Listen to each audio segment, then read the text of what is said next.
4월 6일 4월달 학공보고만 일각을 시작하겠습니다. 감사합니다. 예. 제목은 하나님의 여정과 흐름이에요. 흐름. 예, 오늘 아까 사도행전 1장 8절 우리 성경 공독했잖아요. 성경은 이 말씀이 성취되었음을 기록한 거예요. 예, 오늘 그 흐름에 대해서 오늘 선생님이 짧게 메시지를 할게요. 오늘의 포인트는 흐름이라는 거예요.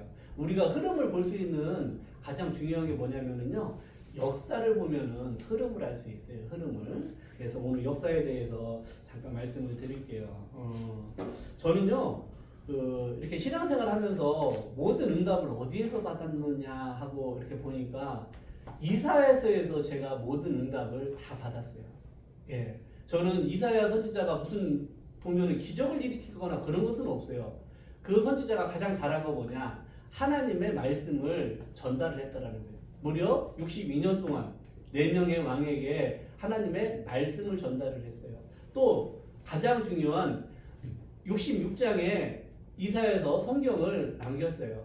구약의 복음서라고도 많은 신학자들은 설명할 만큼 그리스도 복음에 대해서 많은 예언이 되어 있고, 또 세계 복음화에 대해서 기록을 예언을 하는 선지자가 이사야 선지자예요. 그래서 저는 먼저 이사야에서 6장 13절에 그루터기 나오잖아요. 밤나무 상수리나무가 배임을 당하여도 그 그루터기는 남아있는 것 같이 거룩한 씨가 이 땅에 그루터기이니라, 그 말씀을 하셨는데, 저는 거기서 렘넌트 운동이라고 하는 말씀을 붙잡았어요.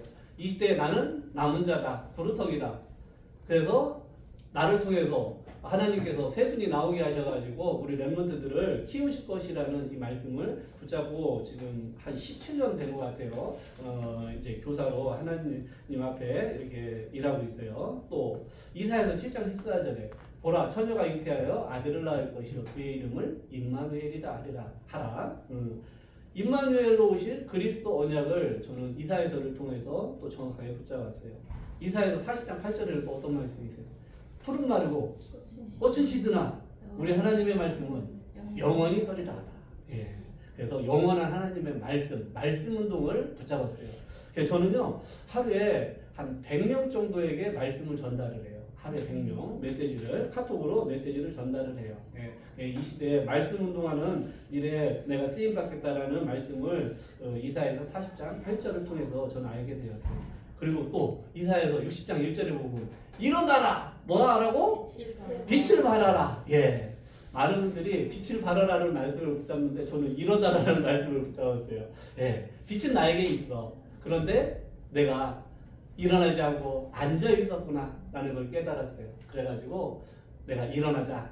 딱 그 말씀 붙잡고 일어나서 그때부터 어디 갔냐? 현장으로 가게 되었어요.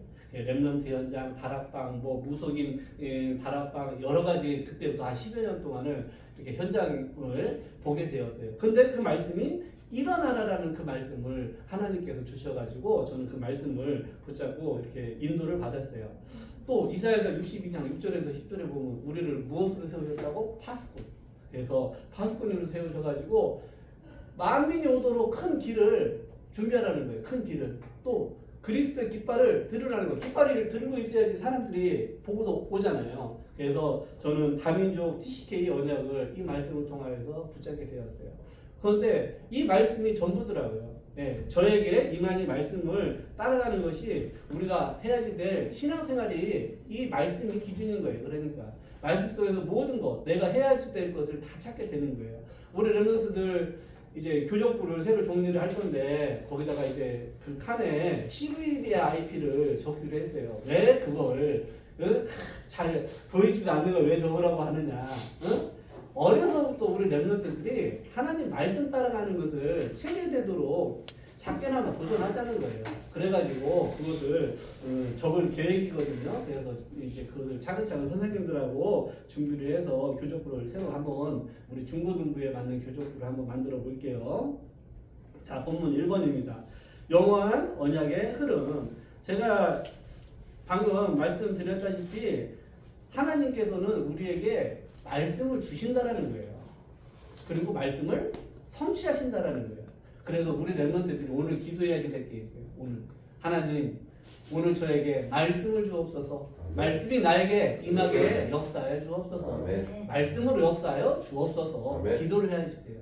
그때 내가 그 기도를 할 때 하나님께서는요, 하나님의 우리에게 성취될 말씀을 주신다라는 거예요.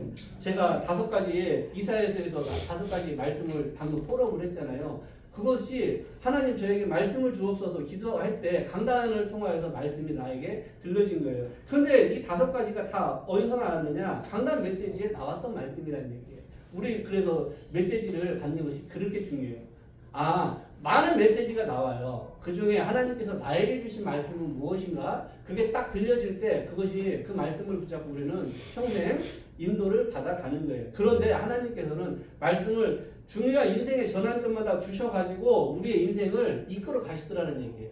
제가 여기서 늘 메시지 하는 내용이 다른 게 아니에요. 하나님께서 나에게 이 말씀을 주셨다. 내가 이 말씀 붙잡고 이렇게 실천했다. 하나님께서 이 말씀을 성취시켜 주셨다. 이것을 계속 제가 여기서 말씀을 선포를 하는 거예요. 우리 렘넌트들도 똑같아요. 근데 어렵지 않다는 거예요. 내가 그 짧게 하나님의 말씀이 나에게 임하게 해달라는 그 짧은 기도가 내 인생에 성취될 말씀을 하나님께서 주신다는 얘기예요. 쉽죠? 짧게 기도하는 겁니다. 그래서 하나님은 우리의 기도에 응답을 하세요. 이렇게 말씀으로 응답을 하십니다. 또 구원 사역을 이루어 가시요. 우리를 통해서. 또 하나님의 역사 자체가 구원 사역의 역사라고 보시면 됩니다. 자, 그래서 두 번째 대지를 제목을 바꿨어요. 저는 두 번째 대지가 9가지 흐름인데 저는 이것을 성경의 흐름으로 바꿨어요. 성경의 흐름. 과연 성경의 흐름은 어떻게 되어 있는가? 창세기 3장에 보면은 아담과 하와가 마귀의 거짓말을 속아서 하나님 말씀에 불순종하고 하나님을 떠나는 죄를 범하게 되었어요. 이 창세기 3장을 가장 딱 명료하게 딱 기록한 게 로마서 3장 23절이에요. 모든 사람이 죄를 범하였음에 하나님의 영광에 이르지 못하더니라고 말씀을 하고 있어요. 여기서 가장 포인트는 모든 사람이라는 거예요. 단 한 사람도 빠짐없이 창세기 3장에 원죄를 가지고 태어난다라는 것입니다.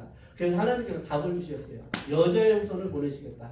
여자의 후손이 뱀의 머리를 상하게 하실 것이다. 마귀의 머리를 깨뜨리실 것이라는 말씀을 범죄한 인간에게 주신 거예요. 또 가죽옷을 입혀주셨어. 가죽옷, 피 묻은 가죽옷. 그러니까 피 언약을 가죽옷을 통해서 우리에게 주신 거라는 거예요. 이 성경은 이 언약, 그리스도, 여자의 후손, 가죽옷, 피 언약 중심으로 흘러가고 있다는 거예요. 그런데 이 언약이 내가 죽고 나면 끝이잖아요. 어떻게 해야 돼? 그럼 후대에게? 그렇지. 전달을 해야지 되는 거예요. 그래서 하나님께서는 언약 전달자를 시대마다 세워주셨다는 거예요. 창세기 5장에 보면 족보가 쭉 나옵니다. 그 족보가 언약의 바통을 전달한 전달자예요. 하나님께서는 우리를 이 시대 언약 전달자로 세우셨다라는 우리 렘넌트들이 확신을 다 가져야지 돼요. 그리고 그렇기 때문에 언약을 전달하고 이 복음을 전하는 전도자를 중심으로 하나님께서는 세상을 움직일 수밖에 없다라는 거예요. 엄격하게 얘기하면 시대마다 전도자, 제자를 보내신다라는 거예요. 만들어지는 것이 아니고 하나님께서 그럼 우리는 그 제자를 찾아가지고 언약을 전달하는 거예요. 그래서 우리 선생님들 언약 전달자, 우리 렘넌트 지금 언약의 바통을 딱 받아서 지금 달려가려고 준비를 하고 있는 상태예요. 그럼 우리 렘넌트들도 어떤 삶을 살아야 되느냐? 결국에는 내가 그 언약을 붙잡고 가다가 후대에게 전달하는 일을 해야지 되는 거예요. 우리 일평생의 삶이 그런 거예요. 언약을 나에게 각인시키고 이 언약을 후대에게 전달을 해 나가는 것이 우리가 천국 가면서 오직 해야지 될 일이 그거밖에 없다는 거예요. 무슨 말씀인지 알았죠? 창세기 12장에 보면은 하나님께서 아브라함을 부르셔. 그래서 가나안 땅으로 가라고 말씀을 하셔요.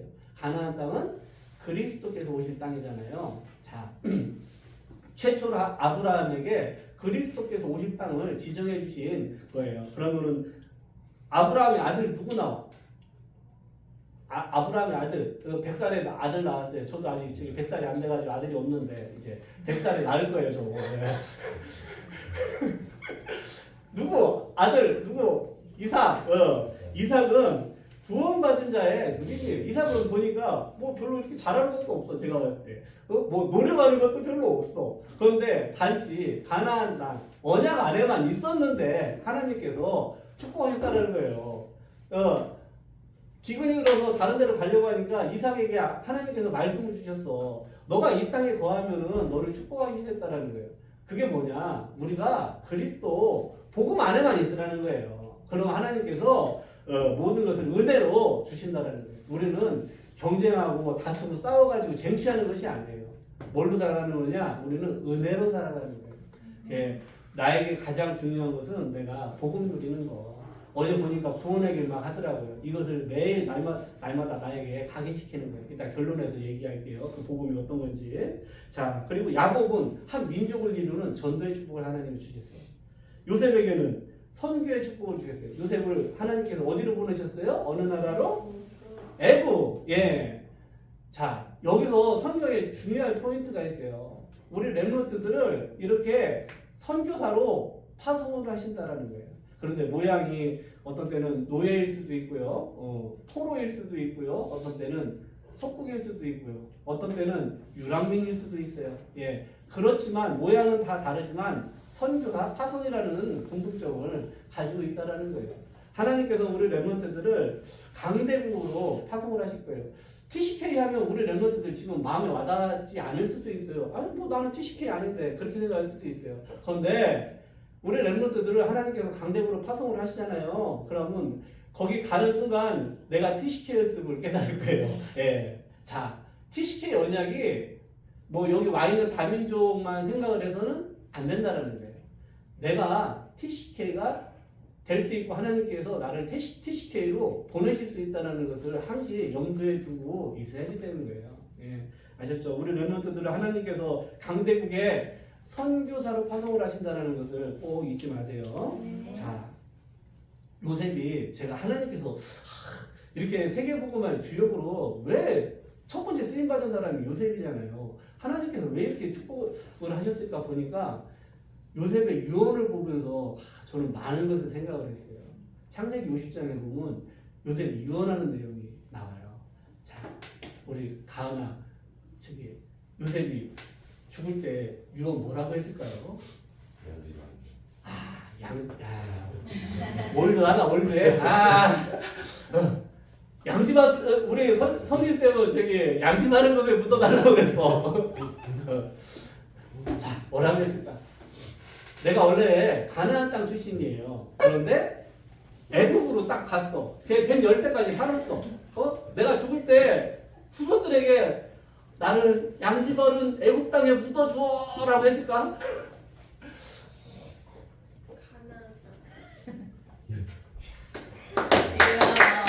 야, 역시. 야, 홍진경 쌤이 초등 에이스라고 했는데 역시 그 말이 아니었군요. 예, 맞았어요. 내가 죽거든 내 해골을 가나안 땅에 묻어달라. 근데 중요한 언약을 했어요. 말씀을 선포를 했어요.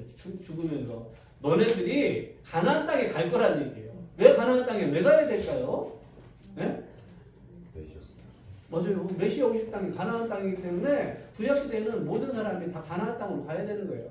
그런데 요셉이 죽으면서 남긴 유언이 너네들을 하나님께서 다시 가나안 땅으로 가게 하실 거야. 그때 내 해골을 파서 내고 가라는 거예요. 요셉이 광야 40년 동안을 해골로 같이 이스라엘 백성들하고 광야길을 걸어간 사람이 요셉이에요. 그 정도로 뼛속까지 그리스도 복음이 각인된 사람이 요셉이었다는 거예요. 하나님은 그렇게 복음이 각인된 사람을 세계복음화의 주역으로 사용을 하신다는 얘기예요. 네. 아셨죠? 자, 요셉을 통해서 배울 게 많아요. 모세에게는 어떤 언약을 주셨습니까? 희생제사, 피 바르는 날 애굽에서 해방될 것을, 사탄의 권세에서 해방될 것을, 죄와 사망의 법에서 해방될 것을, 이 하나님 만나는 길이 희생제사 그리스도 복음이라는 언약을 주셨어. 또 세절기 언약을 주셨어요. 자, 유월절, 오순절, 수장절. 이것은 뭐냐면요, 구원. 하나님께서 구원받은 자를 100% 책임지시고 인도하신다. 우리의 배경이 보좌, 천국이라는 것을 새 절기를 통하여서 우리에게 언약을 주셨어요. 자, 그 다음에 여호수아는 가나안 땅을 드디어 정복을 했어요. 저는 여호수아서 이렇게 말씀을 받으면서요, 이 여호수아서는 구약의 사도행전이구나 라는 말씀을 깨달았어요.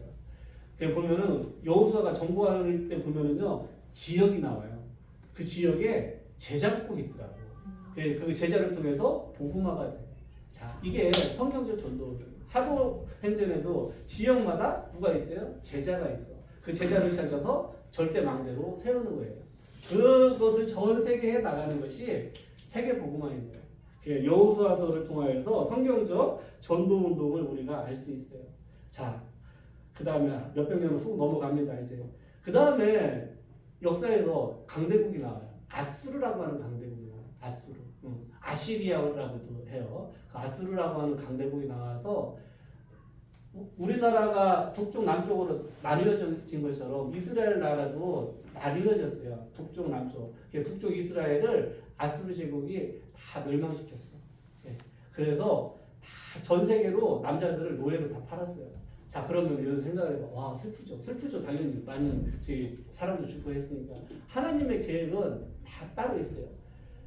그 북왕국 이스라엘에 있는 복음 가진 사람들이 틀림없이 있을 거라는 얘기예요. 그 사람들은 한마디로 전 세계에 선교사로 파송을 하는 거예요. 자, 하나님은 전도 선교 안 하면은요, 억지로라도 그렇게 복음 가진 사람들을 전 세계로 흩으신다라는 거예요. 자, 요나라고 하는 선지자를 아수르 니느웨로 파송을 해요. 근데 완전히 선교 사상 선민사상 빠져가지고 선교를 안 가려고 해요. 그래 억지로 보내. 고래 뱃속에 집어 넣어가지고 억지로 보내는 경우도 있어요. 이렇게. 자, 그 다음에 아수르 다음에 어떤 제국이 나오냐? 바벨론이라고 하는 제국이 나와요. 자, 바벨론은 남쪽 유다를 멸망시켰어요. 그래가지고 바벨론에 누가 끌려갔을까? 거기 대표적인 렘넌트 있는데. 그렇지, 다니엘. 또 세천년 이런 사람들이 끌려가지고 거기 무려 4명의 왕에게 복음을 전해요. 그래가지고 하나님을 전 세계에 전달하는 그런 시간표가 돼요.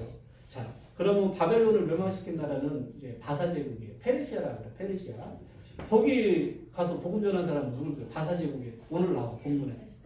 그렇지, 에스더. 모르드게. 그런 사람들을 통해서 하나님은 강대국에, 자, 이 흐름이 뭐야? 강대국에 우리 렘넌트들을 파송하신다라는 거예요. 자, 그 다음에 바사 제국을 멸망시킨 나라는 헬라예요. 그리스. 그리스는 제일 유명한 왕이 누굴까? 그리스에 알. 우리 교회에도 있어요. 알렉산더? 맞았어요. 그리스. 헬라의 제일 유명한 사람은 알렉산더예요. 알렉산더.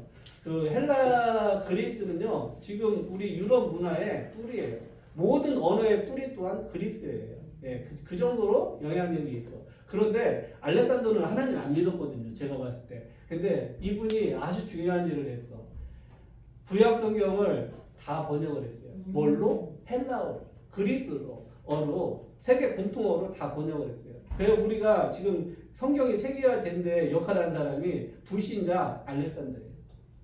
하나님의 방법은 이렇게 하나님의 말씀을 전달하시기 위해서 불신자도 사용을 하신다는 거예요. 하물며 우리 렘넌트는 얼마나 사용하시겠어요. 불신자도 이렇게 크게 사용을 하시는데, 그죠?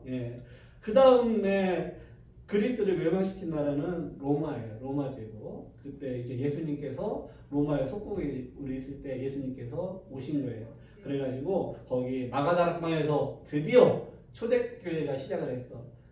오늘 성경 본문 읽은 것처럼 예루살렘, 온 유대, 사마리아, 아시아, 마게도냐, 로마까지 복음이 쭉 전달된 것이 사도행전 28장까지가 기록되어 있어요. 자, 저는 초신자 때 사도행전 이후로는 어떻게 됐을까? 이걸 어떻게 찾아봐야지? 했어요. 그러다가 이제 책을 읽은 게 로마사라는 책을 읽으니까 그나마 잘 나와 있어. 그리고 교회사라고 하는 신학교에서 배우는 두꺼운 책이 있어요. 그걸 보면은요, 사도행전 28장 이후로 어떻게 복음이 전달되었는지 쭉 잘 나와 있어요. 거기 보면은 이제 3번 교회사의 흐름이에요. 로마가 복음화되었어요. 250년 만에 313년에 콘스탄티누스라고 하는 황제가 그 기독교를 이제 공식 종교로 선포를 하는 거예요.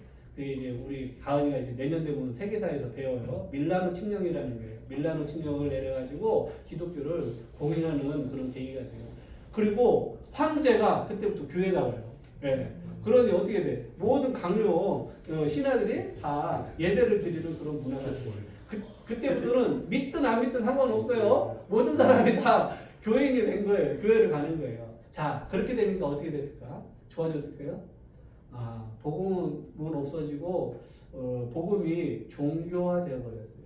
예, 의식화되어 버리고 또 로마는 두 나라로 나뉘어져요. 동로마 제국, 서로마 제국. 동로마 제국은 지금 그리스 정교회, 지금 러시아 정교회의 뿌리예요. 그럼 우리가 지금 천주교라고 하죠. 로마 캐톨릭. 거기는 서로마 제국. 거기 그 두 교회로 교회 나라도 나뉘어지고 교회도 나뉘어지는 그런 역사를 갖게 돼요. 그래서 천주교를 보면은 가장 좀 말씀하고 틀린 게 뭐냐면요. 마리아를 숭배를 해요. 마리아를. 우상 숭배하지 말라고 그랬는데 마리아 그 유럽 쪽에서는 여신을 많이 숭배하잖아요. 그런 여신 숭배 사상과도 밀접한 관계가 있어요. 예. 마리아를 숭배를 해요. 또 예수님이 하나님은 아니래. 예. 하나님이 아니라는 것을 믿어요. 그러니까 예수님의 신성을 거부하는 그런 신학이 일어나요. 그러면은 뭐냐? 예수님은 단지 하나님이 보내신 선지자 중에 한 사람이야. 사람이야. 이렇게 되면은 신성을 부인하는 거죠. 또 예수님이 사람으로 오셨음을 부인하는 경우도 있어요. 사람으로 오셨다? 아예 예수님은 영으로 오신 거지 육신을 갖고 오시진 않았어. 그러면 어떻게 돼요? 예수님께서 십자가에서 죽으시고 부활하신 그 말씀을 부정하게 되는 거예요. 예수 그리스도의 십자가 피가 없으면 우리가 창세기 2장 17절에 선악과 먹은 그 원죄를 해결받지 못하는 거잖아요. 선악과 먹으면 반드시 죽으리라는 말씀을 성취하시기 위해서 예수님께서 사람으로 오셔가지고 죽으시고 부활하신 거잖아요. 그것을 부정하게 된다는 거예요. 자, 이렇게 틀린 신학들이 나와요. 그리고 율법주의가 나와요. 구원의 기준이 행위야. 내가 이렇게 하면 구원받고 이렇게 안 하면 구원 못 받아. 네. 우리는 믿음으로 받는 겁니다. 인본주의의 끝판왕이 뭐냐? 속죄표예요. 이거 티켓 사면은 너네 천국 가. 그리고 사람이 죽으면은 천국 가고 지옥 가는 게 아니고 일단 연옥이라고 하는 곳에 가 있어. 거기 이제 대기소입니다.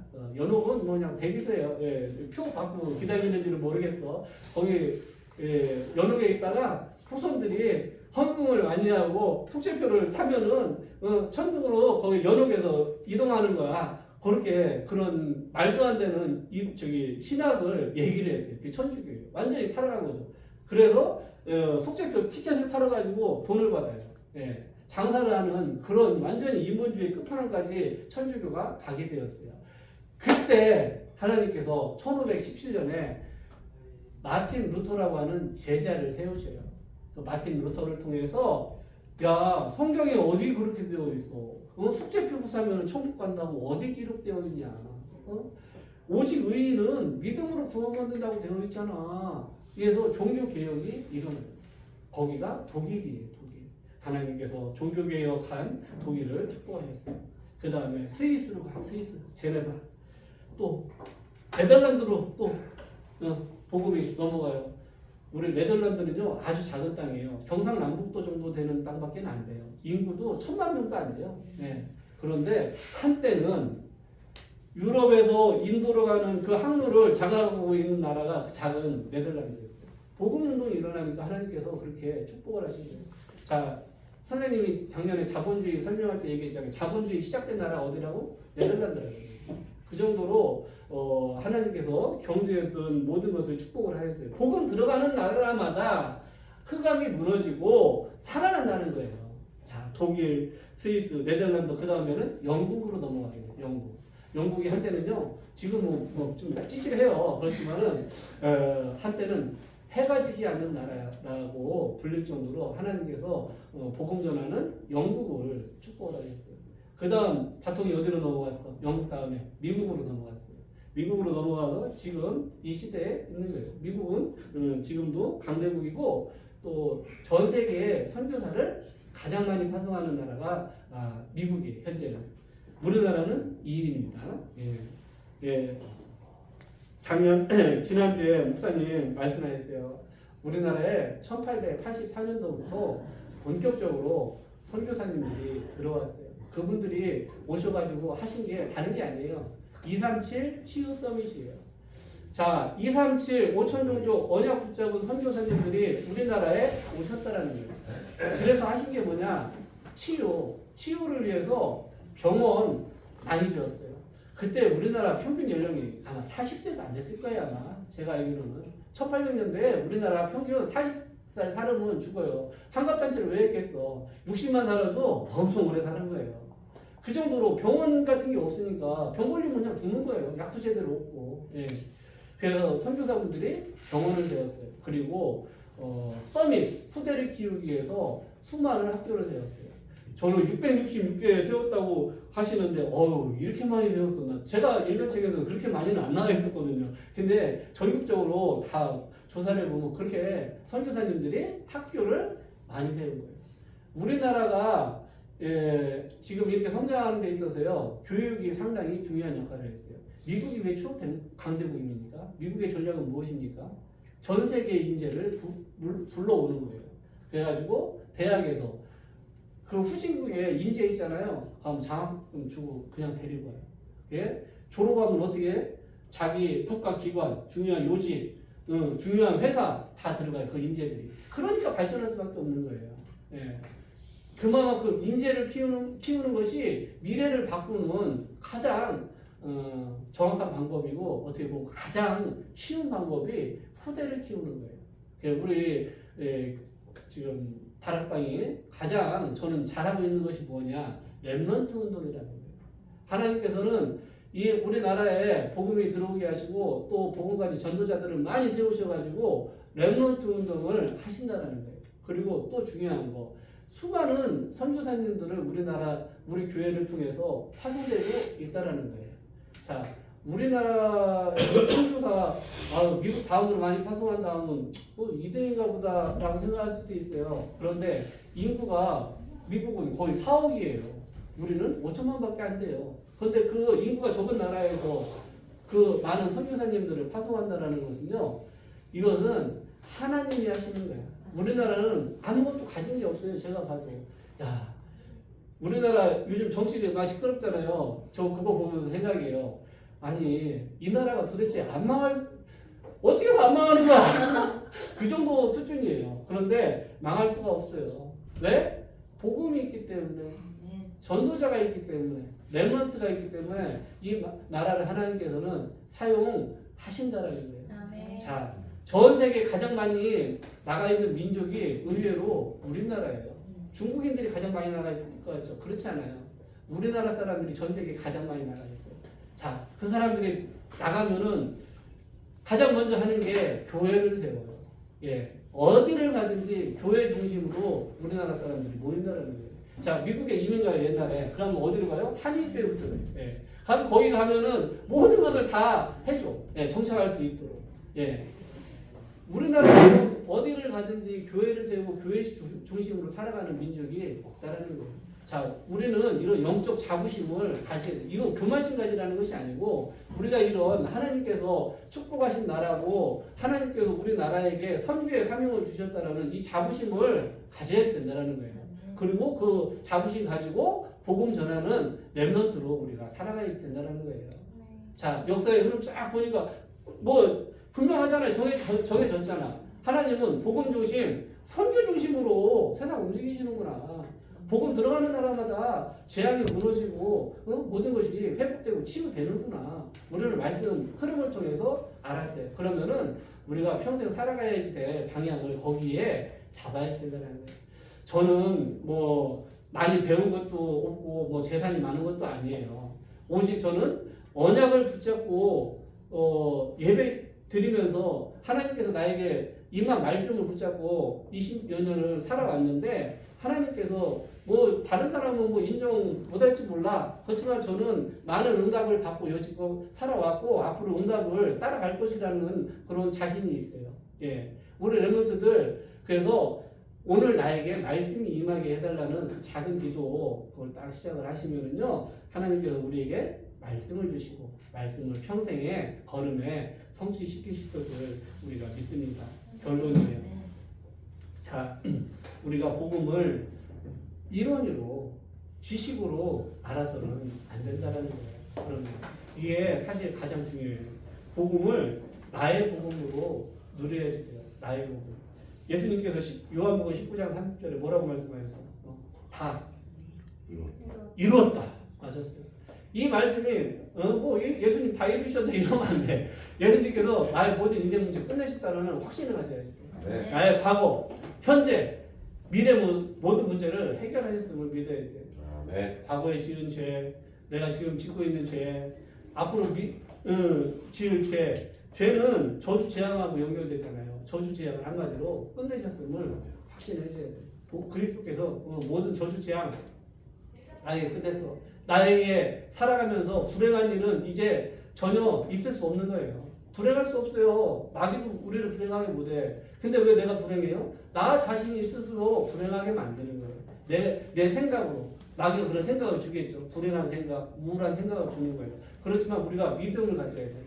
예수 그리스도께서 나의 모든 저주 재앙을 끝내셨기 때문에 지금 나에게 있는 이 문제가 발판이고 또 사명으로 깨달으라고 주신 거구나. 이렇게 붙잡으면 되는 거예요.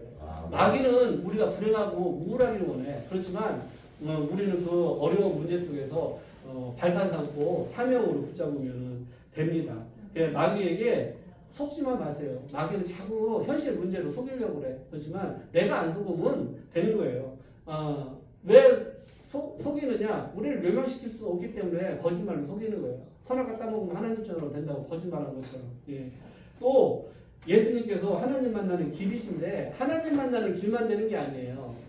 우리 살면서 모든 문제의 길이 돼. 고린도전서 10장 13절에 이런 말씀이 있어요. 내가 감당할 어려움만 주신다라는 거예요. 나 지금 하나님 나 지금 너무 어려워요. 그러면 이 말씀 생각하세요. 내가 감당할 만하니까 하나님께서 이런 나에게 어려움을 주시는구나. 하나님께서 또 문제 앞에서 길을 내신다고 뒤에 보니까 약속하셨네. 그렇기 때문에 이 문제 속에서도 하나님께서 길을 내실 거라는 믿음으로 모든 어려움도 넘어설 수 있는 거예요. 우리 인생은 허들 경기야. 허들 경기. 예. 문제 하나 건너면 또 문제 나와. 더 큰 문제 나오네. 그것도 뛰어넘을 수 있어. 왜? 어떤 때? 그리스도께서 모든 문제를 끝내셨다라는 이 언약을 붙잡을 때 어떤 허들도 다 넘어설 수 있는 거예요. 무슨 얘기인지 어떻게 메시지가 쉽게 전달이 됐습니까? 예. 네, 마치겠습니다. 예.